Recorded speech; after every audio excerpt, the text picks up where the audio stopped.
Hello everyone, and welcome to the first installment of Bob's Banter. Today is July 4th actually, so happy birthday America. I know you'll be seeing this later than July 4th, but it is July 4th today. So happy birthday America. Before I get started with this week's or this time's topic, I just want to thank everyone. Kristin and I have been doing videos now for a while. We're thanking you all for the support and the subscribers, knowing it's well appreciated. For the most part, I'm just along for the ride. Kristin pretty much does all the work, so I thank you. I know this has been asked for a while, Bob's Banter, and we ask that you guys send us in ideas for topics for me to talk about. Keep the topics coming in. If you need any helpful hints on anything, I can look at it. If I know about it, I'll gladly share any information I can to help you. If I don't know myself, I do know a lot of people that will know, so keep that in mind, keep the tips coming in, and we'll keep doing the Bob's Banter. So with that being in mind, we had one of our subscribers send in a request on how to get started fishing. So I took that to my advantage. 40 years plus I've been fishing. My grandpa took me fishing when I was 7 years old for the first time. And as you can see, I'm sitting outside here of my fishing boat. Okay. Kristin has her makeup room, and in the summertime when I'm not at work, this is my office. This is where I spend a lot of time, and other than spending time with my beautiful wife, this is where I'm probably the most happiest, is out here in my boat when I'm out fishing. So before we get started on what equipment you're going to be using, I'm going to explain what equipment you can use to catch fish, and hopefully this will help you. I'm going to keep it within a budget, because I know a lot of us are on budgets, and if you have children and you want to take them fishing, you're not going to have a lot of money to spend, so I will try my best to keep it in the budget for you, but I'll offer you a few tips. Number one thing I recommend that you remember is, first of all, it's called fishing and not catching, okay? Just because you go out, that doesn't mean you're going to catch fish all the time. Like I said, I've got over 40 years of experience. So far this year, it's been a pretty tough year in Wisconsin for as far as us catching fish with all the rain and things like that. So there are times that my partner and I go out fishing, or myself, and we don't catch anything. It happens. That's why it's fishing and not catching. So just keep that in mind. The second thing I want you to do is, because I live in Wisconsin, we have rules and regulations when it comes to fishing, whether it be size limit of fish, how many fish you can keep. So what I recommend you doing is going on to your Department of Natural Resources website. Every state has one, I'm pretty sure. You obviously have a computer, otherwise you wouldn't be watching this. Go on to find out what the web address is for your Department of Natural Resources, and that will give you, these websites contain a lot of information as far as size limits and bag limits and things like that. Also, you can utilize this website to find a place maybe to go fishing. Obviously, you're not going to have something probably like this to go fishing on. Do I recommend you go out and purchasing a boat like this to go fishing the first time? No. Kristin and I, this is our first brand new boat that we've had. We've had a number of nice used boats prior to this, but now this year we just made a decision to go ahead with a lot of persuasion from me and you as the viewers to Kristin. She was able to pull the pin, and we were able to get me my boat, so now I should be satisfied. This should last me for the rest of my life, hopefully. Second of all, I'm going to let you know, if you're going to take your children fishing, especially for the first time, and you have more than one child, let the kids fish. Don't plan on fishing yourself. Those kids are going to keep you occupied the whole time you're out there, so don't make a plan to fish for yourself. If you're going to take your children fishing for the first time, and you have more than one child, those kids, trust me, they will keep you occupied. So make some time to go fishing on your own if that's something you want to do. That's what I would recommend. Another question that's frequently asked: when is the best time to go fishing? Well, anytime. Fishing is, beats being at work. But there are better times than others. Usually mornings and evenings are better for catching fish. Another thing to keep in mind: weather patterns deeply affect fish and their ability to feed and eat. One little tip I will give you is something my grandfather taught me when he first took me fishing is when the wind is from the west, the fishing is the best. When the wind is from the east, fishing is the least. So keep that in mind. Now obviously you can't just say, well, the wind's from the east, we're not going to fish today. That doesn't happen with me. We have to go out. Just keep in mind that when the wind You know, if a cold front's come through, like today, we got bluebird skies here in Wisconsin. It's finally nice. It's a nice day. If I was to go out fishing today, I would have to understand that I'm gonna have to work to catch those fish today. That's just the way it is, because weather patterns deeply affect fish. So those are just a couple of tips to keep in mind before you make your first fishing trip, or if you fished before. You know, like I said, check with the DNR website, Department of Natural Resources. You know, weather patterns. Again, right before a storm would come in, that's usually a very good time to be out fishing. They're usually the most active at that time of the day. So a couple of things just to keep in mind. So with that, I'll show you a couple of pieces of equipment. Again, you're going to want to start out, we're going to start out with pan fishing. Pan fishing includes, you know, bluegills, crappies. I mean, most states, I'm pretty sure, have these kinds of fish.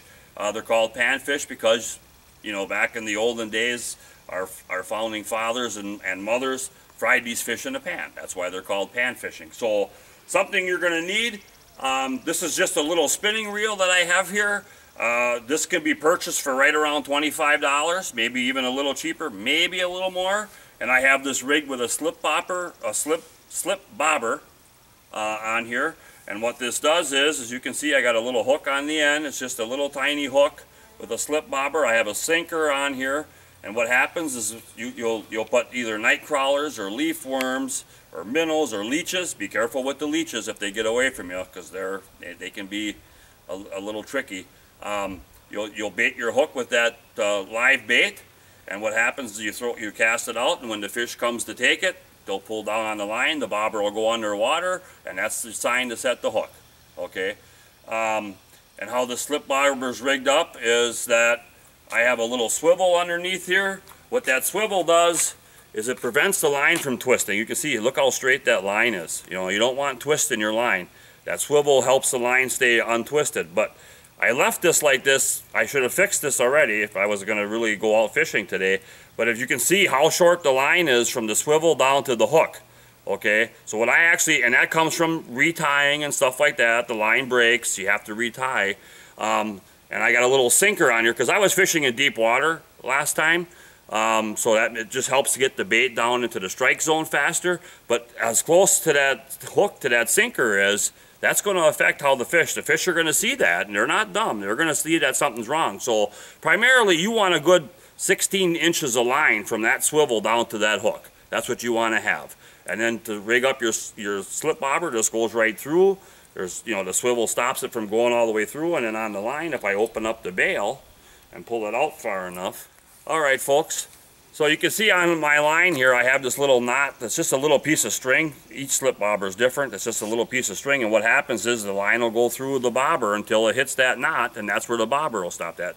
And this can be adjusted up or down depending on how deep a water you're fishing in. I use this system preferably because I can reel this in and it doesn't affect my reel at all. It's tiny enough to go through all my eyelids on my rod, and it hits the reel, and it just reels up just like normal. So, and like I said, it can be adjusted up or down depending on how deep you're fishing.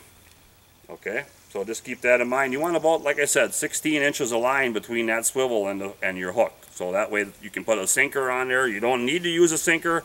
I choose to use a sinker because, like I said, I was fishing in deeper water. I want to get that fish down, or that lure down into the water as soon as I can to get it in the strike zone. In the springtime, you're going to be fishing in a lot shallower water. Then you don't want to use any weight because you want that bait to look as naturally as it can, especially if you're using worms when it's going down to the strike zone where the fish are going to be at. So keep that in mind.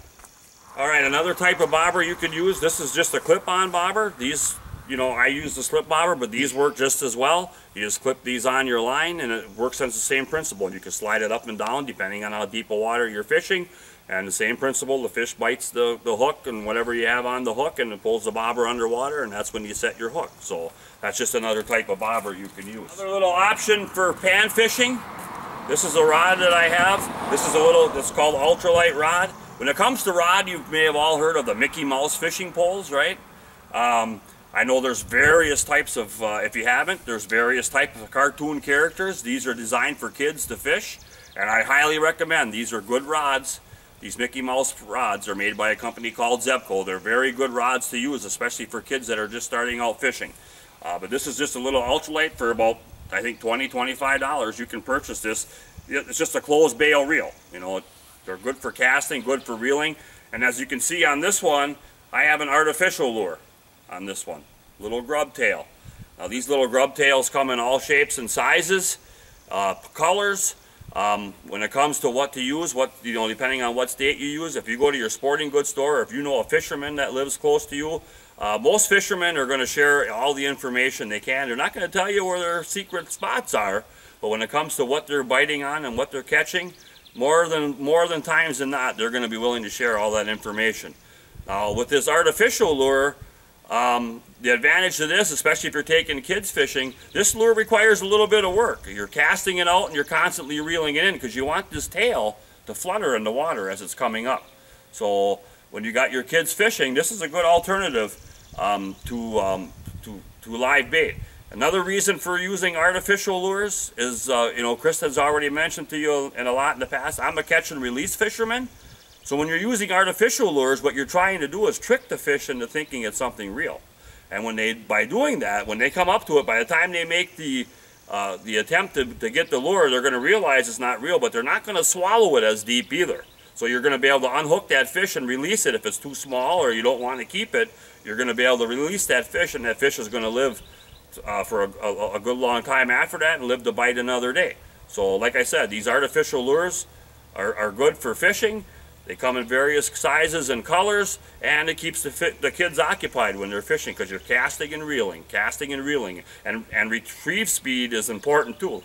Sometimes you might have to fish a little slower, like I talked about. After those cold fronts come through, the fish are going to be a little non-receptive to anything. The slower you fish, the more antagonizing it's going to be to that fish and make them strike the lure. So, and then on days where they're really hitting heavy, then you can go a little bit faster on your retrieve. So keep that in mind. And again, this whole setup here, with the lures and everything, for about 30 bucks, both of these, hooks and bobbers and everything you're going to need, $30, $35, you should be able to purchase everything that you need.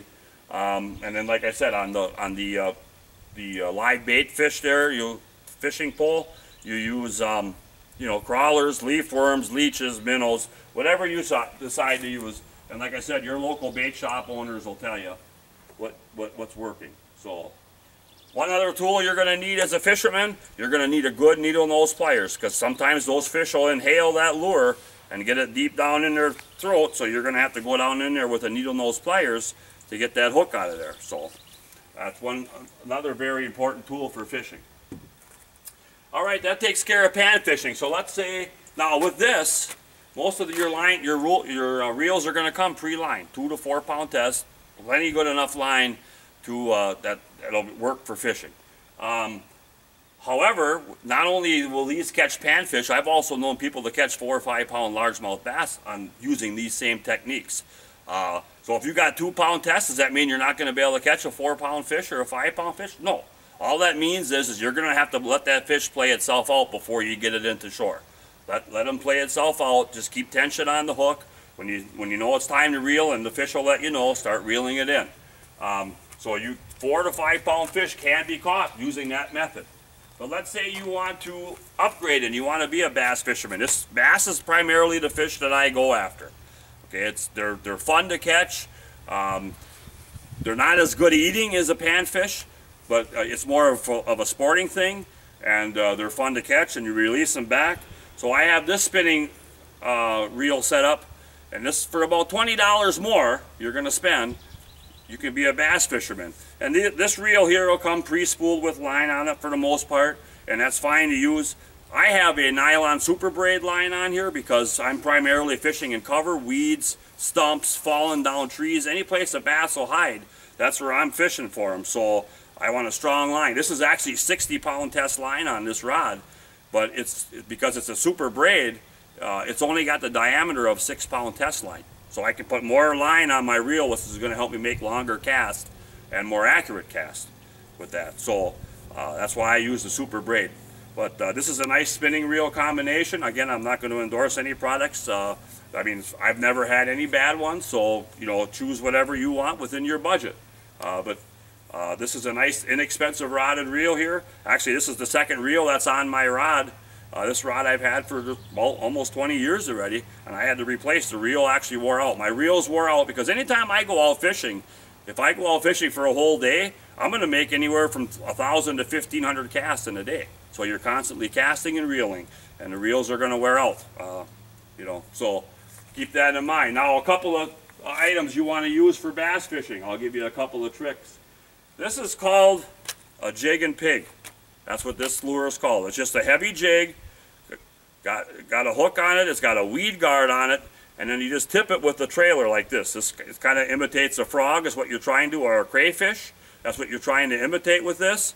And this is just, you tie it on, you cast it out, you kind of twitch it. You'll feel the bass hit that lure. You'll feel two little crunches. That's the bass taking the lure into his mouth and trying to inhale it. And when you feel those, that's the time to set the hook. And don't be afraid, use your force. You know, set that hook good because you don't want to lose that fish. So that's one option for bass fishing. Another couple of options are just a plain old Jane for hook and worm. Okay, I have various types of worms and hooks in here. I prefer the color pumpkin seed or green pumpkin. Those are two primarily colors that you want to use because those are going to get you the most action. And that's basically, I can get one out of the package here. Alright, and they come in various sizes. Alright, so this is a worm hook, and basically what you're trying to do, you can make this weedless. And these are I mean, I use, there's hundreds of types of these hooks you can use. This is just one example. But anyway, you just take your worm, this is a keeper right here, you just thread that through your head of your worm, put that on there like so, and then you got your hook left. You just take your worm and kind of thread that through the hook, kind of making it as real as you want it to get. And don't, I mean, some people pull the hook all the way through and then rehook it because that's how you make it weedless, and you'll be able to fish weeds like that. And that's all there is to fishing with a worm. So that's just another option that you can use for bass fishing between this and the jig and pig. And like I said, there's all kinds of various types of worms. Another system that I'll show you that works well on the cold front days, or when the fish are not biting very well. Okay, this is just a regular sinkhole stick worm here, and all you do when you hook this onto your hook is just run it through the middle, just like so. And that's called wacky style rigging, folks.